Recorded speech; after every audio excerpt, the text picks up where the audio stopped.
Hi friends, welcome to the Sunny smart YouTube channel. ఈ కాలంలో ఎక్కువ ఉపయోగించే అప్లికేషన్స్లో వాట్సాప్ ఒకటి. ప్లేస్టోర్లో కొన్ని వందల మెసేజింగ్ యాప్స్ ఉన్నప్పటికీ వాటిలో మొదటి ప్రాధాన్యత మాత్రం అందరం వాట్సాప్కే ఇస్తుంటాం. అసలు ఎటువంటి అడ్వర్టైజులు లేకుండా వాట్సాప్ అంత ఫేమస్ ఎలా అయ్యింది, దాని యొక్క స్టోరీ అండ్ దాని యొక్క ఇన్ఫర్మేషన్ ఈ వీడియోలో తెలుసుకుందాం. జాన్ కమ్ అండ్ బ్రియాన్ అక్టాన్ అనే ఇద్దరు ఫ్రెండ్స్ యొక్క కష్ట ఫలితమే ఈ వాట్సాప్. మొదట ఈ ఇద్దరు యాహోలో 9 సంవత్సరాల వర్క్ చేశారు. తరువాత ఇద్దరు ఆ కంపెనీలో జాబ్ మానేసి ప్రపంచ పర్యటనకు బయలుదేరారు. 1 సంవత్సరం తర్వాత వాళ్ళ దగ్గర డబ్బులు అయిపోవడంతో వాళ్ళు ఫేస్బుక్లో జాబ్ కోసం ఇంటర్వ్యూకి వెళ్ళారు. కానీ ఇద్దరు రిజెక్ట్ అయ్యారు. అయితే అప్పట్లో వేరే దేశాల్లో ఉన్నవారితో మాట్లాడాలంటే చాలా సమస్యలు అనేది ఎదుర్కోవాల్సి వచ్చింది. సరే, మెసేజ్ చేద్దామంటే కాస్ట్ ఎక్కువ, అంతేకాక ఒక మెసేజ్కి వచ్చి 120 లెటర్లు లిమిట్ అనేది ఉండేది. ఇంకా జాన్కి ఇలా ఒక మెసేజ్కి యాప్ ఉంటే చాలా బాగుండిద్ది అనే ఐడియా వచ్చింది. అది తన ఫ్రెండ్ యాక్టాన్కి చెప్పాడు. తనకి కూడా ఈ ఐడియా ఎంతో నచ్చింది. ఇంకా ఇద్దరు దీని మీద దృష్టి పెట్టి యాప్ని డిజైన్ చేశారు. దీనికి వాట్సాప్ అనే పేరు పెట్టారు. కానీ ఎవరూ ఆసక్తి చూపలేదు. అంతేకాక అప్పట్లో పుష్ నోటిఫికేషన్ల వంటి సదుపాయాలు లేనందువల్ల దీన్ని ఎవరూ పెద్దగా పట్టించుకోలేదు. జాన్ ఇవన్నీ వదిలి ఏదైనా ఉద్యోగం చేసుకుందాం అని అన్నాడు. యాక్టాన్ జాన్కి నచ్చచెప్పి స్ఫూర్తిని ఇచ్చాడు. జరిగిన కొన్ని నెలలకి యాపిల్ కంపెనీ పుష్ నోటిఫికేషన్ని లాంచ్ చేసింది. ఇంకా అందరూ కొంచెం కొంచెంగా వాట్సాప్ వాడడం మొదలుపెట్టారు. ఇంకా ఈ వాట్సాప్లో మెసేజ్లు, వీడియోలు, ఫోటోలు వంటి ఫీచర్స్ ఉండడం వల్ల అందరూ ఆసక్తి చూపారు. ఇంకా అలా ఎటువంటి పబ్లిసిటీ లేకుండా వాట్సాప్ బాగా ఫేమస్ అయింది.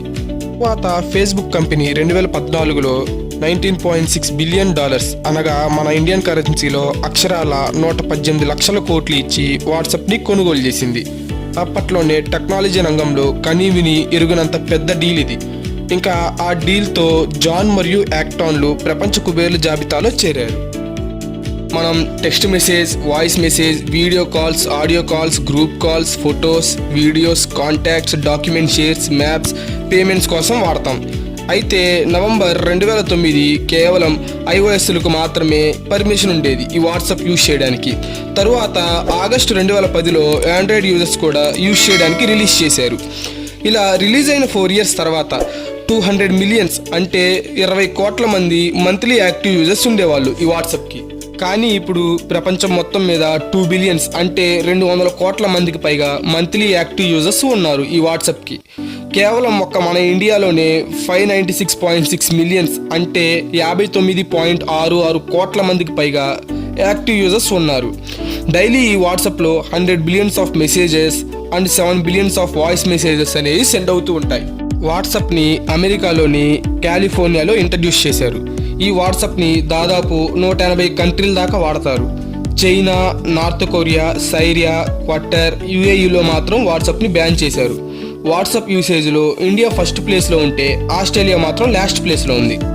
ఈ వాట్సాప్లో వర్క్ చేసే రియాక్ట్ డెవలపర్స్కి 4 lakhs పర్ యానం ఉంటే అదే సీనియర్ ప్రొడక్ట్ మేనేజర్కి అప్రాక్స్ 49 lakhs పర్ యానం ఉంటుంది. ఈ వాట్సాప్లో జస్ట్ 50 ఇంజనీర్స్ మాత్రమే వర్క్ చేస్తారు. వాట్సాప్ యూజ్ చేయాలి అంటే ఐఫోన్ యూజర్స్కి మొదట్లో ఇన్స్టాలేషన్ ఛార్జెస్ ద్వారా మరియు ఆండ్రాయిడ్ యూజర్స్కి 1 సంవత్సరం అయిన తరువాత ఛార్జెస్ చేయడం ద్వారా డబ్బులు సంపాదిద్దామని అనుకున్నారు. జాన్ అండ్ కామ్ ఇద్దరు 2009 అండ్ 2010లో ఎక్కువ డౌన్లోడ్స్ అవ్వడంతో అధిక మొత్తంలోనే డబ్బుని సంపాదించారు. వాట్సాప్ కంపెనీలో వర్క్ చేయాలనుకుంటే కొన్ని కోర్సెస్ నేర్చుకోవాలి. Like cyber security, user interface design, data privacy, network protocol, end to end encryption వంటి కోర్సులు అనేవి నేర్చుకోవాలి.